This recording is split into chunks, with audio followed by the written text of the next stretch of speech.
오늘은 에스겔 26장 공부하는 날입니다. 자, 에스겔 26장부터 27장, 28장 이 무려 3장에 걸쳐서 이 투로의 멸망에 관한 예언을 우리가 보게 됩니다. 지난주에 25장을 통해서 암몬, 에돔 그리고 모압 그 이스라엘과는 형제, 친척 관계였던 이런 국가들의 그 멸망에 관한 예언을 우리가 25장 짧은 장 하나로 이렇게 보았지 않습니까? 그런데 이 두로의 그 멸망에 관한 이 예언은 무려 이렇게 석 장이나 기록이 되어 있어요. 그러니까 26장, 27장, 28장. 그리고 이 두로의 그 멸망에 관한 예언이 끝난 뒤에는 29장부터 32장까지인가요? 또 이집트의 그 멸망에 관한 예언이 기록이 되었습니다. 우리가 잘 아는 대로 이집트는 세상을 상징하는 그런 국가였었죠. 그런데 이 두로는 특히 이제 28장을 보게 되면 그 28장에서 하나님이 이 두로를 통해서 이 마귀의 어떠함을 말씀해 줍니다. 그러니까 직접은 그게 마귀를 이렇게 지칭해서 하는 말씀은 아니었지만 두로 왕을 가리켜서 하는 말씀이었지만 이 두로 왕을 통해서 하나님이 이 마귀가 어떻게 해서 교만해지고 타락하게 됐는지를 간접적으로 보여줍니다. 그래서 이 두로는 이 마귀와 어떤 관련된 이런 그 모습을 비춰주고 있기 때문에 이 두로의 그 멸망에 관해서 하나님이 좀 많은 그 말씀을 해 주신 게 아닌가 이렇게 생각이 됩니다.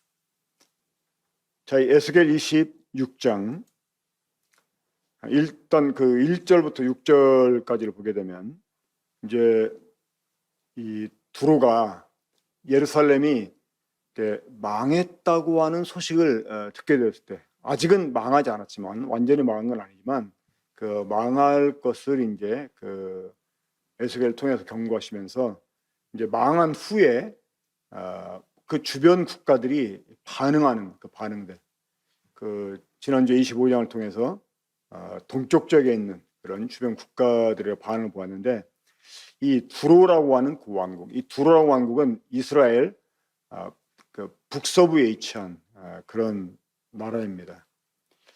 그 BC 2800년경에 세워진 그런 도시국가인데 이 두로 그리고 이제 그 근처에 시돈이라는 또 왕국이 있지 않습니까? 이 두로와 그 시돈, 두로는 시돈과 더불어서 그 소위 그 페니키아라고 하는 그러한 이제 지명으로 일컬어진 그런 나라들이었습니다. 우리가 이제 세계사라든가 아니면 그 지리 이런 공부를 하게 되면 이 페니키아라는 말이 종종 등장을 합니다. 또 이 구약의 역사를 보게 되면 이제 뭐 거의 가나안 땅에 속해 있는 그러한 그 지역과 같기 때문에 이 페니키아라고 하는 이런 문명에 관한 이야기들을 우리가 심지 않게 듣게 되는데 이 두로와 시도는 그런 페니키아라고 하는 지역의 한 문명을 이루기는 아주 오래된 도시 국가였습니다. 특별히 이 그 두로라고 하는 그 나라는 그 항해술 혹은 이제 배를 이렇게 건조하는 조선술 이런 게 발달돼 가지고 아주 일찍부터 지중해나 홍해 심지어 인도양까지 이 무역을 했던 이런 그 왕국이었어요.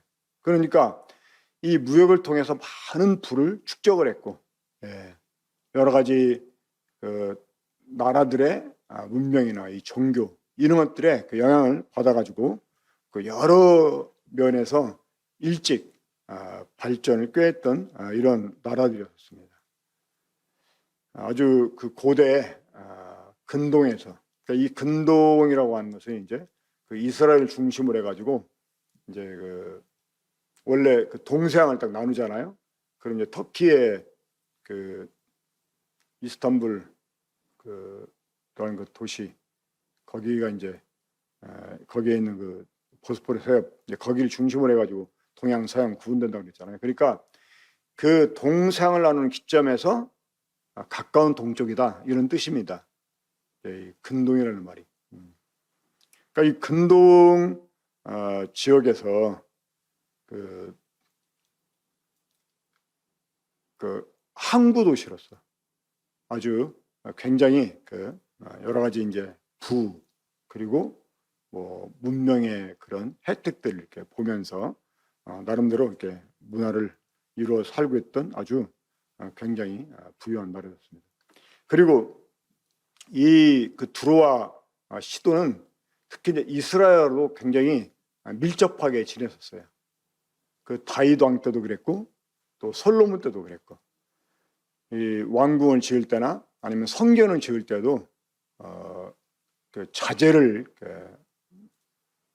지원해 줬다든지 아니면 기술자들을 보내줘가지고 다윗이 왕궁을 건축하고 또 솔로몬이 성전을 건축하는도 중요한 기여를 했던 그런 왕국이었습니다. 그러니까 오히려 모압이나 암몬 또 에돔 이런 나라들은 이스라엘과 형제 국가 아니면 친척 국가였었지만 원수처럼 이렇게 지냈지 않습니까? 하지만 이 두로는 피가 섞이지 않은 이러한 나라였었지만 이스라엘과 마치 형제 국가처럼 아주 가깝게 지냈던 이런 나라였습니다. 그런데 이런 두로가 이제 오랜 세월이 지난 후에 예루살렘이 망한 뒤에 망했다고 하는 소식을 듣고 이들이 속으로 이 쾌제를 부릅니다. 자, 이사 26장 말씀은 시드기야 왕 11년째 되는 해 어느 달에 하나님이 에스겔에게 주신 말씀이었습니다. 자, 이 11째 해는 어떤 해냐면 남왕국 유다가 바벨론의 3차 공격을 해가지고 완전히 망하는 그런 해였습니다. 그러니까 이제 완전히 예루살렘이 망하기 직전에 하나님이 주신 말씀이었던 거죠. 자, 예루살렘이 망한 뒤에 이 소문을 들었던 이제 두로라는 나라에서 이렇게 반응 보입니다. 2절 보면 인자야 두로가 예루살렘에 관하여 이르기를 아하 만민의 문이 깨져서 내게로 돌아왔도다. 그가 황폐하였으니 내가 충만함을 얻으리라 했도다. 그러니까 이 예루살렘이 망했다고 하는 소문을 들었을 때 이 두로가 속으로 박수를 치면서 야 정말 잘됐다. 야 이제 우리가 많은 이익을 얻겠구나라고 소리를 쳤다는 것입니다. 이게 무슨 의미냐면 일단 이 두로가 예루살렘을 만민의 문으로 일컬었지 않습니까? 그것은 이제 다윗 때로부터 솔로몬 이때 비록 이제 남왕국 유다와 북왕국 이스라엘로 나눠지게 되었어도 이 주변의 작은 국가들로부터 이 조공을 받고 그랬었습니다. 이것이 이제 다윗 때부터 시작을 해가지고 그랬던 거죠. 그렇기 때문에 그 당시 예루살렘은 주변 국가들에게도 일종의 수도 같은 이런 역할을 했었어요. 그래서 이제 만민의 문이라고까지 일컬어 졌던 것 같습니다. 자, 그럼 이 두로가 왜 예루살렘의 멸망 소식을 듣고 좋아했느냐? 이것은 이 두로가 이제 많은 해양목을 통해 가지고 이제 물자들을 많이 들여오기도 하고 또 내보내기도 이랬잖아요. 그런데 이집트로 물건을 실어 나르려면 바다를 통해서 가는 것보다 이스라엘 해안길을 따라서 그게 이제 이집트로 가는 길이었는데 무역 길이었습니다. 근데 그 길로 가는데 이 두로가 자신들의 무역 물품을 이집트로 실어가려면 항상 통행세를 내야만 됐었어요. 남쪽 유다 왕국에. 근데 예루살렘이 망하게 되면 통행세를 안 내도 되게 되니까 이제 자기들에게 더 이익이다 하는 이러한 쾌제를 불렀던 것 같습니다. 자, 우리가 종종 어떤 이제 게임을 한다든가 그러면 막 이제 막 게임에 이제 이렇게 열중을 해가지고 막 승부에 집착하다 보면 남의 불행이 나의 행복이 되는 경우가 있어요. 그래가지고 남이 막 실수하면 그 사람 미안할까봐 드러내고 좋아하지는 못해도 그냥 속으로 아주 좋아하죠. 그런 표정 관리 잘해라 하는 말도 있지 않습니까? 그러니까 이 남의 불행을 자신의 행복으로 생각하는 것. 사실 이것은 아주 악한 것이죠. 바로 두로가 그랬던 것입니다. 이 유다의 불행을 자신들의 행복으로 여겼던 거예요. 그러니까 그런 두로를 향해 하나님이 그들의 멸망을 예언한 것입니다.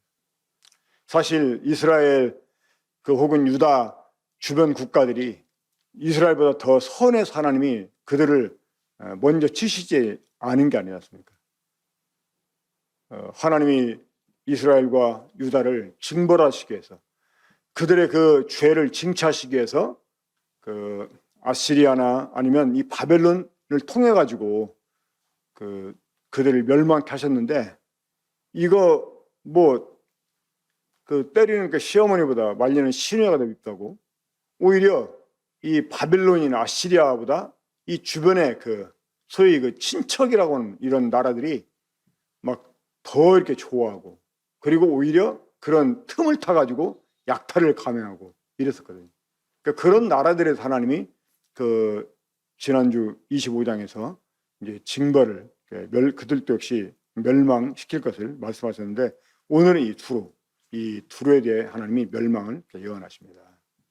3절 보면, 그러므로 주 여호와께서 이같이 말씀하셨느니라, 두로야 내가 너를 대적하여 바다가 그 파도를 부비치게 함같이 여러 민족들이 와서 너를 치게 하리니, 그들이 두로의 성벽을 무너뜨리며 그 망대를 것이요 나도 티끌을 그들 위에 쓸어버려 맨발가 되게 하며 바닷 가운데 금을 치는 곳이 되게 하리니, 내가 말하였음이라 주 여호와의 말씀이니라. 그가 이방의 노랫가리가 될 것이요 들에 있는 그의 딸들은 칼에 죽으리니 그들의 날 여호와인 줄 알리라.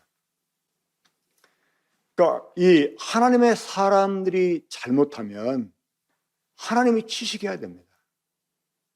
그런데 이 하나님의 사람들이 잘못해서 하나님께 어떤 징계를 받을 때 그런 것들을 고소하게 생각을 하고 막 속으로 쾌재를 부르고 오히려 한술 더 떠서 비난에 참여하게 되면 하나님이 오히려 그런 사람들을 대적하십니다. 하나님이 하나님의 사람들을 징치하셔도 이 다른 사람이 하나님의 사람을 손대는 걸 하나님이 좋아하지 않아요. 때로 그런 사람들을 징계하시기 위해서 사람들을 사용하실 때도 있지만, 사용하고 나면 오히려 그 사람들을 나중에 하나님이 징벌하십니다. 이스라엘과 유다, 지금도 마찬가지인데요. 이스라엘이 예수 그리스도를 거부하는 것 때문에 하나님께 버림을 당하고 정말 거의 2000년 동안 나라 없이 유리하면서 살았잖아요. 지금도 그 주변 국가들로 많은 타락받고 있는데, 그렇다고 해서 우리가 이 이스라엘을 함부로 판단하거나 정죄하는 이런 말을 해서는 안 됩니다. 하나님이 그들을 징벌하시기 위해서 그런 지금 상황을 허락하신 것이지, 그들이 우리보다 못한 건 아니잖아요. 그렇기 때문에 이스라엘에 대해서도 우리가 함부로 말하는 것은 삼갈 그런 필요가 있습니다. 자, 하나님이 두로라고 하는 나라를 여러 나라에 침공을 받게 해서 결국 완전히 망하게 할 것이다 라고 예언을 하십니다. 마치 파도가 쳐 이렇게 들어오는 것처럼, 우리 흔히 너울성 파도라고 여러분 들어보셨죠? 이 파도가 갑자기 막 쑥 넘쳐가지고 들어와서 해변 주변 것을 확 쓸어버립니다. 뉴질랜드 북섬 오클랜드라고 하는 도시의 서쪽에 가면 피아라고 하는 해안이 나옵니다. 피아노라고 하는 유명한 명화가 있어요. 그 영화의 배경이 된 그런 바닷가인데요. 거기에 가면 이제 낚시가 잘 되는 곳이 있어요. 바다 위로 큰 바위가 있어요. 얼마 전에 가봤을 때 거기 한번 이제 옛날 생각 가봤는데, 지금은 낚시들을 이렇게 별로 못하게 해서 그런지 새들이 많이 서식하고 있더라고요. 근데 거기가 좀 높고 평평한데 가끔 파도가 늘 파도가 치는 게 아닌데, 파도가 갑자기 예고 없이 큰 파도가 넘어와 가지고 막 그 바에 있는 사람들을 싹 쓸어가 버려요. 그래가지고 한국 사람도 여러 사람 죽었습니다. 심지어 자기 딸네 집에 와서 이제 며칠 안 됐는데 사위하고 낚시하러 갔다가 그냥 그 파도에 휩쓸려 죽는 이런 경우도 있어요. 그리고 하나님이 이 두로를 그런 식으로 마치 막 여러 나라의 군대가 쳐들어와서 그 파도처럼 그 나라를 휩쓸어 버릴 것을 말씀하셨는데, 이 두로가 이 바벨론의 침공을 받고 또 페르시아 침공을 받고 나중에는 이 그리스 침공을 받아가지고 이 알렉산더 때 완전히 멸망을 당합니다. 이제 이 예언이 그대로 응해졌습니다. 자, 이제 7절부터 11절까지 보게 되면 이제 하나님이 바벨론을 통해서 두로를 징벌할 것을 이렇게 말씀하신 걸 보게 되는데, 그 이제 뭐 7절부터 10절까지는 이제 하나님 바벨론 느부갓네살 왕을 통해 가지고 이제 이 두로를 완전히 쓸어볼 것을 말씀하셨어요. 그건 읽어보면 아실 것입니다. 그리고 이제 그 8절 보면 그가 들에 있는 너희 딸들을 칼로 죽이고 이런 말씀 나오는데, 저 원래 이 전쟁이 벌어지면요, 이 전쟁에서 이렇게 승리한 나라에서 주로 여자들을 마치 전리품처럼 많이 잡아갑니다. 그런데 이 바벨론이 두로에 침공에 들어와서는 그 여자들 전리품처럼 잡아가는 게 아니라 다 칼로 죽인다고 이렇게 말씀하셨어요. 이건 무슨 의미냐면 자비를 전혀 베풀지 않는, 아주 잔혹하게 하나님이 바벨론 그 군대를 막 강팍하게 가지고 이 두로에 조금의 자비도 베풀지 않는 그런 아주 징벌을 할 것을 여기 말씀하고 있는 것입니다. 아주 무서운 일입니다. 그리고 11절에 보면 그가 그 말굽으로 내 모든 거리를 밟을 것이며 칼로 내 백성을 죽일 것이며 내 견고한 석상을 땅에 엎드려 드릴 것이며, 이 견고한 석상은 어쩌면 이 두로 사람들이 섬겼던 그 우상, 이 멜카스나 아니면 그 멜카스의 신전을 허물어 버릴 것을 말씀하신다고 생각이 됩니다. 자, 12절부터 14절, 이 남의 불행을 기뻐한 두로에 대한 하나님의 징벌에 관해서 말씀해 주는데, 12절부터 보면 내 재물을 빼앗을 것이며 내가 무역한 것을 노략할 것이며 내 성을 할 것이며 내가 기뻐하는 집을 무너뜨릴 것이며 또 내 돌들과 내 제목과 내 흙을 다 물 가운데 던질 것이며 내가 내 노래 소리를 그치게 하며 내 수금 소리를 다시 들리지 않게 하고 너를 맨발가 되게 한즉 내가 금을 받는 것이 되어 다시는 건축되지 못하리니 나 여호와가 말하였습니다. 주여의 말씀입니다. 자, 이 두로 왕이 솔로몬이 성전을 지을 때 보낸 사람 이름 기억하십니까? 히람이라는 사람이죠. 이 사람은 돌을 아주 잘 다루는 사람이었습니다. 그러니까 이 두로는 이 돌로 건축하는 이 건축술이 아주 발달된 나라였어요. 그러니까 이 도시의 그 건물들이 거의 그런 돌로 지어진 아주 견고한 성이었던 거죠. 그런데 이렇게 견고하게 지어진 성조차 하나님이 벌하시겠다 작정하시면 이게 완전히 다 허물어져 버릴 수가 있다고 하는 것입니다. 그리고 이 말씀에 우리가 근거해서 생각하면 어쩌면 이 두로의 그 도시 일부가 물에 바다에 잠겼을 거라고 이렇게 예상이 됩니다. 그래서 이 맨발가 되게 이제 이것은 이제 그 건축이 되지 않고 어쩌면 이 두로라고 하는 도시 그 자체가 이 거대한 이 안반 위에 세워진 도시가 아니었나 이렇게 생각이 됩니다. 원래 이스라엘 특히 이제 예루살렘 같은 경우도 이 집안이 거의 안반으로 많이 되어 있습니다. 그 미국의 그 호텔 사업가가 세계에서 가장 높은 그 호텔을 예루살렘에 지으려고 계획을 세웠답니다. 그래가지고 이제 이 지질 조사를 하는데 아주 깊이 내려간 지역에 균열이 가 있답니다. 균열이.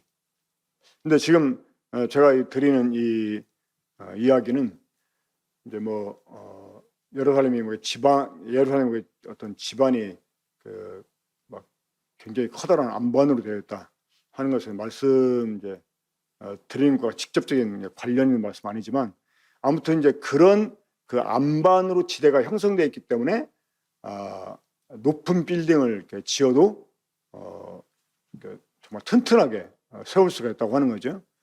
근데 이제 그래서 이제 그 지질 검사를 했는데 아주 깊은 곳에 균열이 가 있다. 이게 스가랴 14장 보게 되면 우리 주님이 재림할 때 감람산에 딱 서시잖아요. 그때 주님이 그 감람산에 서실 때 이 감람산이 동서로 딱 이렇게 쪼개지는 동서로. 그러다가 이게 방향을 틀어가지고 남북으로 다시 확 팽창이 됩니다. 근데 그런 그 지질 검사를 통해 가지고 균열이 가 있다는 것을 확인하게 되고, 그러면서 그 스가랴 14장 말씀, 그게 성취가 얼마든지 가능하다라고 하는 것을 이제 확인하게 되었다고 하는 게 그런 하나의 그 실예를 이렇게 들어서 말씀하는 건데, 이렇게 집안이 이제 안반이다 하는 말이 나와서 생각나서 좀 말씀드렸습니다. 아무튼 이 두로아간 도시가 일부가 이제 바다에 잠기고, 그래가지고 오히려 거기에서 이제 그물을 이렇게 말리고 마치 하나의 그 어항처럼 이렇게 완전히 수몰돼 버리는 이러한 그 멸망을 이렇게 받을 것을 말씀하고 있다고 보여집니다. 그러니까 이 남의 불행을 기뻐한 이 두로, 유다가 망하면 이집트와의 무역로를 무료로 이용할 그런 꿈을 가지고, 야, 이제 우리가 더 큰 이익을 보겠구나 하고 기뻐했던 그런 두로에게 오히려 더 많은 것들을 탈취당하는 이런 징벌을 하나님이 받게 하셨다고 하는 것입니다. 그러니까 남의 그 불행을 기뻐하면 오히려 그 불행이 내 불행이 됩니다. 그래서 하나님이 내 원수를 갚아주셔가지고 내 원수가 정말 그 망한 것을 봐도요, 우리 그것 때문에 기뻐하면 안 돼. 그걸 기뻐하면 하나님이 그 원수를 갚아주지 않는다고 이렇게 말씀하셨어요. 오히려 그 불쌍히 여기는 마음을 가져야 돼. 오히려 그 사람 용서달라고 우리가 기도해야 돼. 근데 그 사람이 그걸 받지 못할 상태면 더 많은 벌을 이렇게 받게 됩니다. 저 15절부터 18절까지 보면 이 두로가 멸망당한 것을 보게 된 이 주변 국가들, 그러니까 이 두로와 더불어 그 무역을 행했던 이런 그 나라들이 이 두로가 멸망한 것 때문에 정말 막 놀라워하는. 왜? 아까도 말씀드렸지만 이 두로라고 하는 도시는 거의 이 돌로 건축물이 세워지고 또 그렇게 많은 부를 축적한 이런 그 왕국이었기 때문에, 비록 왕국 자체는 크지 않았지만 무시할 수 없는 그런 왕국이었거든요. 그런데 그런 그 왕국이 하루아침에 멸망을 당한 거예요. 정말 기이한 일인 거죠. 그것 때문에 주변 국가들이 놀라게 되는데, 정말 무너지지 않을 것처럼 영원히 경고할 것처럼 보이는 이런 그 나라들이 하나님의 징벌로 무너진 것을 이렇게 보면서 놀라는 이 주변국들의 반응. 자, 우리 15절부터 보겠습니다. 주 여호와께서 이같이 두로에 대하여 말씀하시되, 내가 엎드러지는 소리에 모든 섬이 진노하지 아니하겠느냐. 곧 너희 가운데 상한 자가 부르짖으며 죽임을 당할 때라. 그때 바다의 모든 왕이 그 보좌에서 내려 저복을 벗으며 수놓은 옷을 버리고 떨림을 입듯 하고 땅에 앉아서 너로 말미암아 무시로 떨며 놀랄 것이며, 그들이 너를 위하여 슬픈 노래를 불러 이르기를, 항해자가 살았던 유명한 성읍이여, 너와 너의 주민이 바닷가운데 있어 견고했도다. 해변의 모든 주민들을 두렵게 했더니 어찌 그리 멸망하는고. 내가 보내지는 그날에 섬들이 진동할 것이며 바닷 가운데 섬들이 내 결국을 보고 놀라리라 하리라.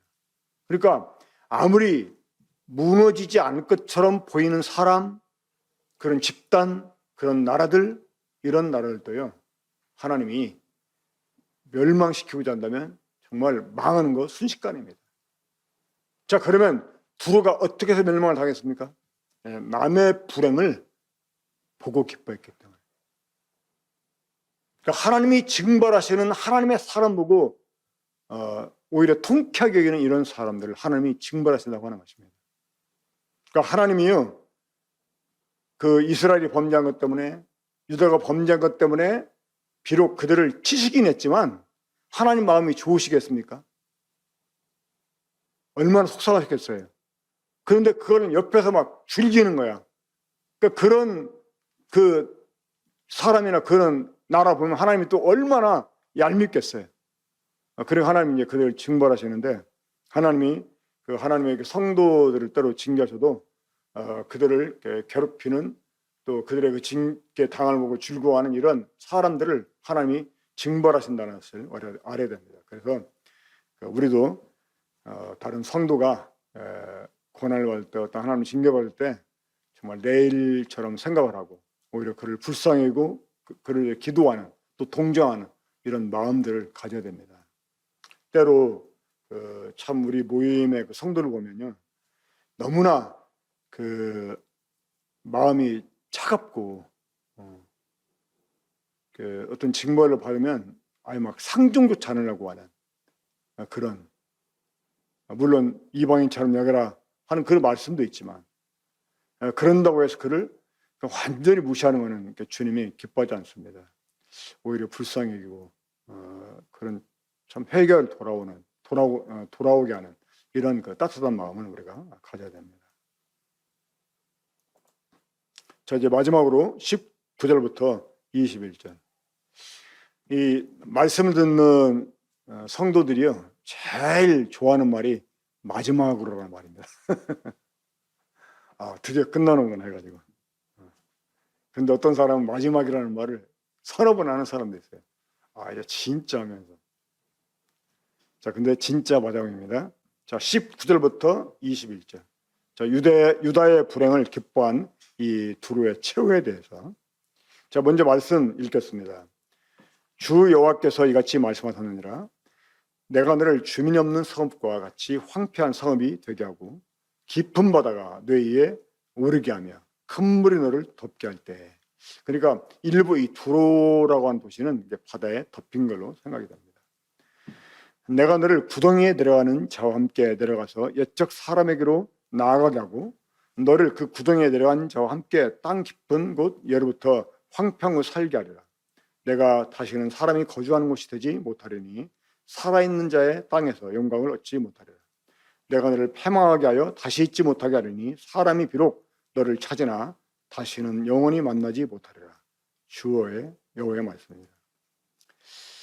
이 두로는 이제 바벨론에 있기 전부터 아시리아 제국의 침공을 받아가지고 이 아시리아 제국의 조공을 바쳤던 이런 나라였었거든요. 근데 이 아시리아 힘이 약해지니까 또 금세 아시리아를 배반하고 아시리아에게 항거해가지고 독립을 하게 됩니다. 그러니까 상당히 나름대로 어떤 민족적인 자긍도 컸던 이런 나라였던 것 같아요. 그래서 이제 바벨론한테도 좀 뭔가 한번 해볼 수 있지 않을까. 우리가 아시리아한테도 이렇게 벗어났는데 새로 신생한 저 나라, 저런 나라쯤이하고 어떻게 한거를 심하게 했었을지 모르겠습니다. 그런데 이 바벨론에서도 완전히 멸망을 당하지 않았어요. 그 다음에 이제 페르시아의 침공을 받게 됩니다. 그래도 버텼어요. 나중에 헬라 그 제국 알렉산더에 가지고 완전히 멸망당하는데 무려 그 3만 명에 달하는 주민들이 노예로 팔려가 버립니다. 그리고 수천 명의 지도자들이 처형을 당하게 되고, 그러면서 끝내 이 BC 그 332년에 역사 속에서 이 두로라는 왕국은 완전히 사라지게 됩니다. 이러한 두로, 또 이 두로의 왕, 두로의 왕의 이제 어떤 본성을 보면 이 마귀를 닮은 점이 참 많았던 것 같아요. 결국 이 천사 중에서 으뜸으로졌던 이 천사가 이 자신의 아름다움을 스스로 이기지 못해가지고 교만해서 하나님을 이렇게 반역했던 것처럼, 어쩌면 이 세상에 많은 권력을 가진 사람들, 또 부를 가진 사람들, 나름대로 이렇게 성공을 했다는 사람들이 갖게 되는 그러한 이 죄의 본성이 어쩌면 그런 것과 같지 않은가 이렇게 생각을 하게 됩니다.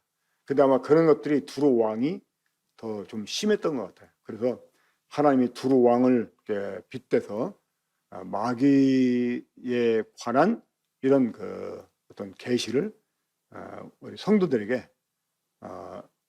특히 에스겔 28장을 통해서 나타내 주신 것이 아닌가라고 이렇게 생각을 하게 됩니다. 그래서 사실은 뭐 나라가 큰 나라도 아니는데 이런 나라의 멸망을 예언하는데 무려 에스겔 3장이나 할애가 됐다고 하는 것, 이것이 우리들에게 주는 커다란 의의가 있다고 생각을 합니다.